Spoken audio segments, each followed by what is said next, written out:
Allahumma salli wa sallim wa barik ala sayyidina wa maulana Muhammadin. Allah. Apakah komen Abi tentang lakaran lukisan capal Nabi? Macam mana kira-kira lakaran lukisan capal baginda Nabi?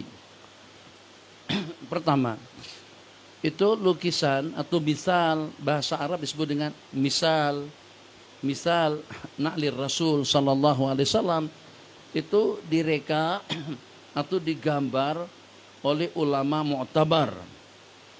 Tidak pasti dengan nama berkenaan, ima dengan Imam Ibnu Daibah, salah satu daripada ulama hufaz, ulama hadis, atau dengan Ibnu Syamah. Yang secara pasti memang banyak komentar, banyak ulasan, banyak penjelasan tentang surah Na'al, bentuk corak selepa baginda Rasulullah sallallahu alaihi wasallam.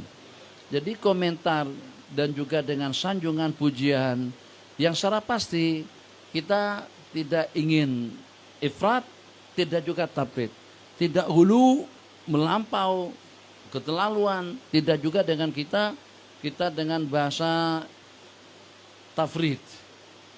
Kita antara ifrat dengan tafrid. Jadi kita tidak buruk pada sesiapa, kanan tidak, kiri pun juga tidak. Bagaimana? Jadi tentang misal tadi itu, kalau sampai di rika yasa tentang fadailnya, tentang kelebihannya, tentang keutamaannya, insya Allah kalau letakkan di kepala, kita akan kuat ingatan misalnya. Kalau pada itu kita letakkan di dada kita logo, ini dengan simbol pen atau seumpamanya ada logo capal baginda Nabi, itu insya Allah jantung kita akan senantiasa selalu sehat. Nah itu kan melampau, itu tidak ada. Ini yang menimbulkan kemarahan daripada mereka. Kalau setakat sebagai simbol, setakat sebagai satu logo yang kita letakkan di mana saja, di kepala kah, dalam bentuk kopiah, sorban kah, selendang kah, baju kah, pakaian kah, apa bedanya dengan kopiah orang pas? Orang pas pakai kopiah sudah ada tulisan, ada bulan di sini, ada bulan pas di situ. UMNO mungkin juga ada juga simbolnya. Jadi kenapa itu tidak jadi sorotan? Misal, ini cara bijak. Kenapa tidak dijadi sorotan dengan saudara-saudara kita di kalangan Salafi dan Wahabi? Jadi kalau seandainya kita melampau seperti yang Abi katakan tadi itu, sampai kepada tahap mendewa-dewakan, sampai kepada tahap kita katakan kalau itu ada pada jubah, pada pakaianmu, kamu tidak akan kecurian, rumahmu tidak akan kebakaran misalnya. Itu kita memang memerlukan dalil. Tapi pada saat ketika dengan kita ta'zim, kita bukan dengan corak capalnya, tapi corak capal yang seperti itu pernah dipakai oleh siapa dahulu? Takkan dengan kita merasa bangga pada waktu kita dapatkan bajunya Maradona, bajunya Rivaldo, bajunya siapa? Michael Jackson misalnya. Atau dengan Habib, itu dengan pemain Tom Yam tuh. Nah, Tomoy. Bangga tak? Bangga. Ini selepannya dia nih. Woi, memangnya kenapa? Masuk surga kan kalau pada waktu kita pakai selepannya dia? Atau juga seperti dulu Imelda Marcos punya kasut banyak sekali. Atau juga seperti Mekelsum di Mesir. Itu sampai kasutnya Mekelsum itu dilelong. Bukan dalam harga 5-6 ringgit, tidak. Ribuan ringgit. Tuh, sepatu atau kasutnya Maradona itu dilelong dalam harga berapa? Jutaan. Ini kafir. Ternyata jadi kebanggaan kalau pada itu dengan kita mendapatkan entah itu dengan singletnya, baju lapisnya, atau juga dengan pakaiannya, atau dengan celana pendeknya misalnya, itu jadi kebanggaan oleh mereka. Kenapa? Dengan kita memprotes kepada mereka yang merasa bangga juga pada waktu ada corak selepa, sendal yang membawa baginda ke sana dan kemari. Masya Allah, tabarakallah. Pasti Nabi kita memakai capal yang namanya asibtiyah. 2 capal yang tidak ada bulu, daripada kulit tidak ada bulunya. Kenapa? Sayyidina Abdullah bin Umar kepada Salafi dan Wahabi yang senantiasa selalu saja menyesatkan orang. Kenapa Sayyidina Abdullah bin Umar memakai selepa jenis bentuk corak sama seperti dengan selepa bagi Nabi dan juga banyak di kalangan daripada sahabat. Asibtiyah, ya sahiban na'lain. Jadi pada waktu Sayyidina Abdullah bin Umar ditanya, kenapa tidak? Atau apa masalah, apa problemnya? Pada saat ketika Nabi kita telah memakai capal bentuk yang seperti itu.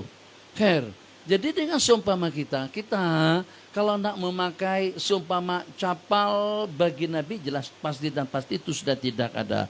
Dari sudut mana kesalahannya? Al-aslu fil asya' al-ibahah, hukum mubah. Dengan kita, asalkan dengan kita tidak merapu, tidak merepek, tidak tafrid, berlebih-lebihan, melampau, sehingga sampai pada tahap kita katakan sesiapa saja yang mempunyai bentuk surah capal baginda Rasulullah sallallahu alaihi wasallam, kalau itu ada pada kain kapan yang akan terselamat daripada siksa kubur, kalau itu pada dadanya akan Allah berikan anugerah dan ingatan yang kuat, kalau itu pada kepalanya akan jadi orang yang jenius, itu memang merapu betul, itu jelas tidak boleh.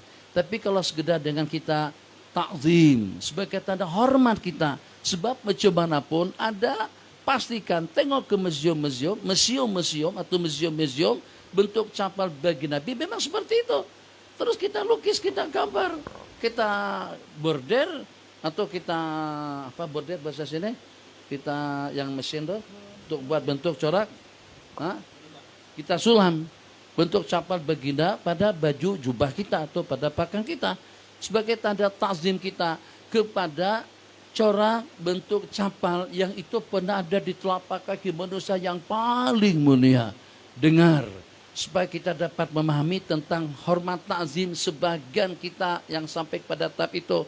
Al-Imam Malik dengan usia beliau yang lebih daripada 80 tahunan, pertama kena faktor usia, yang kedua keperluan, yang ketiga dengan Imam Malik rahimahullah ta'ala tidaklah merupakan orang yang paling gagah perkasa. Tapi sepanjang beliau berada di Madinah tidak pernah naik tunggangan. Tidak pernah bertunggangan sepanjang beliau duduk di Madinah. Padahal apa sih masalahnya? Kita nak pergi ke masjid, kita nak pergi ke pasar, kita ada keperluan, kita ada hajat, kita nak bersilaturahim. Apa problemnya dengan beliau kalau berkendaan ke sana dan kemari? Pada waktu ditanya kenapa? Kata beliau tidak patut telapak kaki kudaku atau telapak kaki tungganganku berpijak di atas permukaan bumi yang di bawahnya ada jasad Rasulullah sallallahu alaihi wasallam. Itu takdir yang seperti apa bentuknya. Mereka pada waktu itu sampai kepada tahap tidak membuat rumah bentuknya segi empat. Ini orang kafir. Ta'ziman di baitillah. Kita tidak mengatakan seperti itu, tapi cuman sekedar seperti itu ta'zim mereka. Kita tidak mengikuti gaya orang kafir, tapi ada positifnya supaya jangan sampai dengan rumah kita lebih gede daripada Ka'bah, agar jangan sampai rumah kita lebih cantik daripada Ka'bah. Satu, tidak ada bentuk rumah mereka yang segi empat dan tidak ada yang ketinggiannya setinggi Ka'bah. Begitu diceritakan tentang orang-orang jahiliyah dahulu. Jadi akur tidak akur, tapi daripada sudut pandangan tadi itu ada bijaknya. Pada waktu mereka tidak membuat rumah bentuk seperti Al-Ka'batul Musyarrafah. Mungkin juga dengan kita pernah mendengar, dadak, Mas, Cik, Assalamualaikum, Waalaikumsalam, numpang nanya kepada siapa? Kepada seorang tua. Di mana dengan Imam Taqiyuddin atau Imam Tajuddin As-Subki berjumpa dengan seorang laki-laki tua, bertanya, nak minta tunjukkan, nak minta panduan, nak pergi ke kampung Nahwa, tempat pengajian, tempat jalsa Imam Nawawi rahimahullah, yang pada saat Imam Nawawi sudah meninggal dunia. Jadi katakan saja seseorang daripada Genting Sempah nak datang ke tempat pengajian kita di sini, tanya. Jadi kalau nak ke Janda Baik, nak ke tempat pengajian Syekh Nur dulu, pada waktu beliau mengajar di Janda Baik itu kira-kira eloknya daripada jalan mana? Simbang dengan laki-laki tua tadi itu, ternyata laki-laki tua tadi itu menceritakan yang dengan beliau pernah melihat, bukan pernah bertalaki, pernah melihat Al-Imamun Nawawi rahimahullah ta'ala. Cumana sikap Imam Subki, Tajuddin As-Subki, Taqiyuddin As-Subki, Syekhul Islam, Hakim Hukam, Qadil Qudat, ulama besar dalam mazhab Imam Asy-Syafi'i rahimahullah ta'ala, turun daripada tunggangan beliau tadi itu dan mempersilahkan kepada laki-laki tadi itu untuk menunggang kuda beliau. Kata beliau, tidak sepatutnya aku berada di atas tunggangan di depan seseorang yang kedua biji matanya pernah tengok Imam Nawawi rahimahullahu ta'ala. Nah itu apa kira-kira? Melampau memang menurut kalian. Tapi itu sebagai tanda hormat, sebagai tanda takzim. Kepada siapa? Kepada seorang laki-laki tua yang dengan kedua mata beliau pernah menatap orang yang mulia, insya Allah min ahlil jannah, daripada ahli surga, salah satu daripada wali kutub Al-Imam Abi Zakaria Yahya bin Syaraf An-Nawawi rahimahullahu ta'ala. Maka begitulah juga cerita capal. Tapi sekedar saran, masukan, janganlah juga terlalu melampau.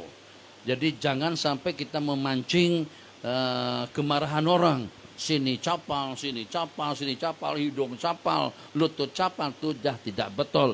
Ataupun juga satu lagi Habib pada waktu baru-baru ini, pada masa di Kuala Terengganu, jumpa dengan sahabat kita, saudara Abdullah, Ustadz Abdullah daripada Yaman. Jadi beliau tanya kepada Nabi, sampai sekarang kata beliau saya tak dapat menjawab tentang itu. Capal bagi Nabi tapi di dalamnya ada hadis-hadis, tulisan hadis dan juga tulisan ayat. Patutkah kira-kira capal dengan ayat? Itu pertanyaan yang cukup bijak. Patutkah kira-kira capal dengan ayat? Yang walaupun dalam bentuk gambar. Pada masa habis sembahyang di masjid, ini cerita dah puluhan tahun, di Masjid Al-Muktafi Billah di Terengganu, Kuala Terengganu. Jadi di situ rak Quran, di bawahnya Quran tersusun. Atasnya ada gambar capal, gambar selepa. Maksud daripada ijiki, jangan letak selepa atas itu. Tapi bukan setakat jangan letak, gambar selepa diletakkan di atas rak Al-Quran. Nabi ingatkan, tak betul. Bagaimanapun capal kalau baru keluar daripada kelang, tetap saja dia tidak boleh disamakan dengan Al-Quran. Macam seperti sepeda lah. Celana pendek, baru saja kainnya mahal, bentuknya cantik, serbaguna. Boleh kita gunakan sebagai sepeda, celana dalam juga boleh digunakan untuk jadi emas misalnya. Apa? Masih kita, waktu kita ada 15 menit lagi. Jadi macam mana kalau pada waktu dengan sepeda tadi itu, macam mana pun pada waktu kita nak pergi, tidak sepatutnya celana dalam kita tuh kita samakan dengan kitab. Apalagi kalau dengan seumpama Al-Quran. Tapi itu kan baru macam seperti capal, tak ada bedanya.